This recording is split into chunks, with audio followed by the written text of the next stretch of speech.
Terima kasih pemirsa masih bersama kami dalam Damai Indonesiaku dan saatnya saya akan bacakan pertanyaan yang sudah masuk lewat Instagram @damaiindonesiaku_tv1 atas nama Umi Laila. Assalamualaikum Ustadz, izin bertanya, apakah arti niat sama janji sama? Saya pernah berucap dalam hati kalau punya uang kepingin berbagi kepada mertua karena saat itu mertua sedang sakit dan sudah sepuh. Kalau saya kasih hari itu takutnya uang tercecer dan dia lupa. Terus beberapa lama sakit kemudian beliau meninggal. Kemudian uang yang akan saya berikan saya sodakohkan atas nama almarhumah. Bagaimana hukumnya Ustadz? Apakah itu janji atau nazar? Yai Haris, silakan. Iya, kalau niat itu hanya dalam hati. Kalau janji maka dia menyatakan kepada orang yang mau dijanjikan. Dan bila dia menyebut nama Allah, maka dia sudah berfungsi lagi, ya sudah menjanjikan dan ini hukumnya wajib. Tetapi kalau orang cuma hanya niat dalam hati, kalau nazar itu dia ucapkan, saya nazar, kalau ini berhasil maka kamu akan saya berangkatkan haji. Kalimat nazar itu sama dengan dia menyebut nama Tuhan. Wajib dan itu boleh diminta. Ya, kepada kalau sudah meninggal boleh kita minta. Tetapi kalau orang seperti yang kasus Bu Umi ini tadi, dia niat ingin memberikan sesuatu ternyata orang itu meninggal dunia. Maka dia sodakohkan untuk atas nama orang yang sudah wafat itu bukan bagus, bagus banget. Kenapa dia nggak tahu kok kalau Bu Umi ini mau ngasih hadiah. Dan nanti di alam barzah dia akan senang. Kalau 2 menit dia dihidupkan pasti hanya untuk mencium pipinya. Dan dia mengatakan terima kasih kau buat baik sama aku. Jadi bagus. Masya Allah, baik terima kasih Kiai Haji Arsakam atas jawabannya. Berikutnya saya akan bacakan yang sudah masuk juga lewat Instagram. Atas nama Smile Tanti, ini ya akunnya namanya ya. Ustadz Fauzan yang akan menjawabnya ya. Assalamualaikum, izin bertanya Ustadz. Kadang kita asal ngomong nih sama anak, misal jangan rewel ya, nanti saya belikan es krim. Dan kita lupa, tapi si anak ini ingat terus. Ya nih, gimana nih? Nah itu termasuk ingkar janji. Apakah saya berdosa jika saya tidak menepatinya? Nah ini bagaimana nih? Ini ada nih anak-anak seperti itu. Silakan Ustaz Fauzan. Ya, baik.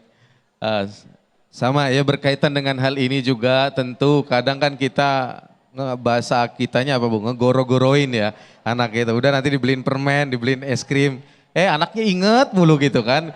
Akhirnya kita ditagih terus gitu ya. Tidak menjadi persoalan selama gini, kita sebagai orang tua adalah bukan hanya semata-mata untuk sekedar bagaimana kita tugasnya ibu terutama melahirkan, tentu ada pendidikan yang kita berikan. Maka berikanlah pengertian ya terhadap anak tersebut. Apalagi misalkan tidak sesuai dengan apa yang diharapkannya. Gitu ya, maka kita berikan pengertian yang baik terhadap anak kita, apalagi itu berkaitan mungkin dengan kesehatan.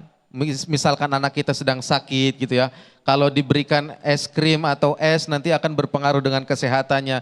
Berikan pengertian yang baik dan tawarkan opsi pilihan gitu. Sehingga ketika itu kita tetap berupaya untuk memberikan pengertian dan juga berupaya untuk menepati janji kita. Dan juga membuat anak kita tidak kecewa tentunya ya. Sehingga dengan demikian insya Allah hubungan antara orang tua dengan anak tetap terjalin dengan baik. Dan juga ada pelajaran pendidikan yang bisa kita sampaikan terhadap anak kita. Wallahu a'lam bishawab. Baik, masih mending ditagih es krim ya daripada 50 juta. Itu dia.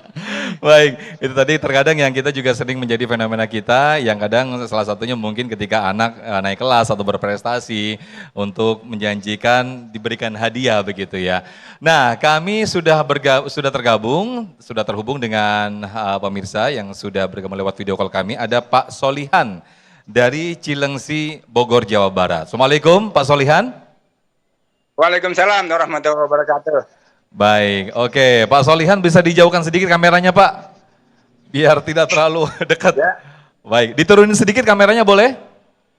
HP, nah oke cukup. Baik, silakan Pak Solihan pertanyaannya. Ya silakan, sudah Pak terlalu turun kameranya. Dinaikin sedikit lagi? Oke cukup, silakan pertanyaan Pak Solihan. Assalamualaikum warahmatullahi wabarakatuh. Waalaikumsalam warahmatullahi wabarakatuh. Begini Pak Ustadz, bagaimana sikap kita kalau menghadapi orang yang ingkar janji dengan kita? Baik. Itu aja Pak Solihan pertanyaannya. Oke, ditahan dulu teleponnya, jangan ditutup ya. Akan dijawab oleh Kiai Haji Haris Hakam. Silakan, Yai. Baik, Bapak Ibu sekalian dan Bapak yang bertanya, sebenarnya ada rahasia kalau orang bila dia berjanji, kemudian dia tepati janjinya. Ada satu kisah nyata pada zaman Khalifah Amirul Mukminin Umar Ibnul Khattab. Dua anak kakak beradik menyeret seseorang di hadapan Amirul Mukminin dan dia mengatakan, "Wa ya Amirul Mukminin, hadza qatala abana." Wahai Amirul Mukminin, ini yang membunuh ayah saya. Maka Amirul Mukminin bilang, "Madza taqul? Apa pendapatmu?" Ini crossing gitu ya. Dan dia mengatakan qadaltuhu. Iya, aku yang membunuh ayahnya. Maka dalam hukum Islam an-nafsu bin nafs. Kalau membunuh hukumannya dibunuh juga. Ketika hukuman itu mau dieksekusi, maka si pembunuh angkat tangan. Ya Amirul Mukminin. Ya, dikatakan di dalam ayat itu, talabar rajulu muhmalata salasati ayyam liyasila amanatan li ahliha. Dia minta izin 3 hari meninggalkan negeri itu karena dia mau bayar amanah kepada pemiliknya. Maka Sayyidina Umar sebagai khalifah memberi waktu, tapi sahabat keluar semua. Wa ta'ahad as-sahabah, yang lainnya keberatan. Ketika sahabat-sahabat lain keberatan dengan putusan Umar, maka berdiri waqafa ya Abu Dzar Al-Ghifari kafilan lahu. Abu Dzar Al-Ghifari berdiri, aku penjaminnya kalau orang ini pergi. Bapak Ibu sekalian, maka orang ini pergi 3 hari, si pembunuh ini. Setelah 3 hari balik ini, orang ini balik. Maka Sayyidina Umar mengatakan, apa yang ada dalam benakmu ketika kau kembali lagi? Subhanallah. Dia mengatakan khasitu ayyuqala qad zahabal wafa'u minan nas. Aku takut, aku khawatir hilang kepercayaanku di hati manusia. Maka kedua anak yang menuntut ini mengatakan, ya Amirul Mukminin, aku maafkan orang ini lisidqihi wa wafai, karena ucapannya benar dan dia penuhi 3 hari datang, sudah cukup buat aku. Oleh karena itu Bapak, ini menjadi sebuah pelajaran. Kalau janji tepati bahwa nanti bukan juga menguntungkan bagi orang ini, dan itu memuaskan lahir batin. Saya kira itu jawaban. Baik, terima kasih Kiai Haji Haris Hakam dan terima kasih Pak Solihan yang sudah bergabung lewat video call kami langsung dari Cilengsi, Bogor, Jawa Barat. Ustadz Fauzan, masih ada sedikit waktu untuk disampaikan intisari ataupun kesimpulan dari tema besar siang hari ini, yaitu janji wajib ditepati. Silakan Ustadz Fauzan. Baik, bismillahirrahmanirrahim. Hadirin Bapak Ibu jamaah para pemirsa Dam Indonesia TV One dimanapun Anda berada yang Allah muliakan. Sebagai kesimpulan pada hari ini, saya ingin mengutip pendapat yang disampaikan oleh Syekh Ibnu Athaillah As-Sakandari dalam kitabnya Tajul Arus. Beliau mengatakan bahwasanya in mannallahu alaika bithalathin mannallahu alaika bini'matil kubra. Ketika Allah menganugerahkan kepadamu 3 hal, maka engkau sesungguhnya telah mendapatkan nikmat yang besar. Apa 3 hal tersebut? Salah satunya adalah al-wafa bi'ahdi. Adalah mereka yang senantiasa setia dan pandai untuk menepati janjinya. Kenapa orang yang menepati janji dikatakan orang yang mendapatkan nikmat besar? Karena sesungguhnya dia mampu berhasil untuk mencerminkan nilai ketakwaannya di hadapan Allah.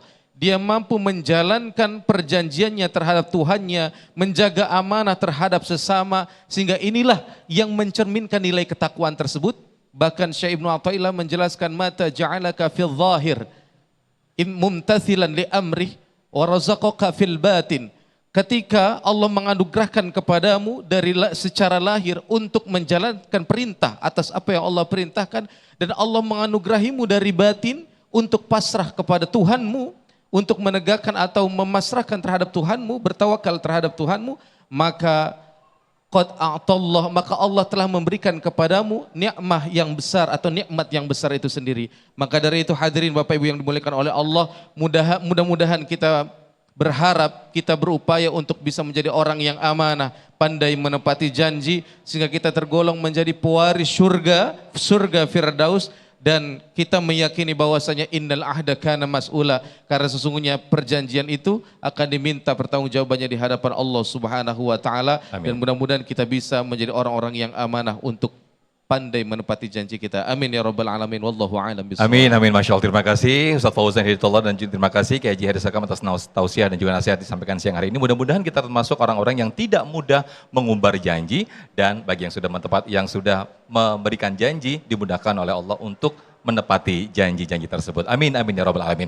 Dan pemirsa, nanti kita akan berdoa bersama-sama yang akan dipimpin oleh guru kita Kiai Haji Haris Hakam. Mewakili kru yang bertugas, saya Muhammad Sofyan pamit undur diri. Dan acara ini dipersembahkan oleh Sarung Wadimor, tentu sarung kita, serta didukung oleh Luwak Tarik Malaka. Terima kasih. Wassalamualaikum warahmatullahi wabarakatuh. Mari kita angkat kedua tangan kita tundukkan hati dalam berdoa. Bismillahirrahmanirrahim. Allahumma salli ala nabina Muhammadin wa alihi wa sahbihi ajma'in. Allahumma alimna ilma yuafiku ilmak. Ya Allah, berikanlah ilmu yang sesuai dengan kehendak-Mu. Wa ujid lana lisana sidqi fi ibadik. Berikanlah lidah yang benar-benar bisa melaksakan kebenaran di antara hamba-hambamu. Allahumma lakal ham wa ilaikal mushtaka wa antal musta'an. Nasta'inuka ala fasadin fina wa nas'aluka salaha amrina kullih wa la hawla wa la quwwata illa billahil aliyil azim. Wa sallallahu ala nabina Muhammadin wa alihi wa sahbihi ajma'in. Walhamdulillahi rabbil alamin. Assalamualaikum warahmatullahi wabarakatuh. Sallallahu ala Muhammad, sallallahu alaihi wasallam, sallallahu ala Muhammad, sallallahu alaihi wasallam, sallallahu ala Muhammad, sallallahu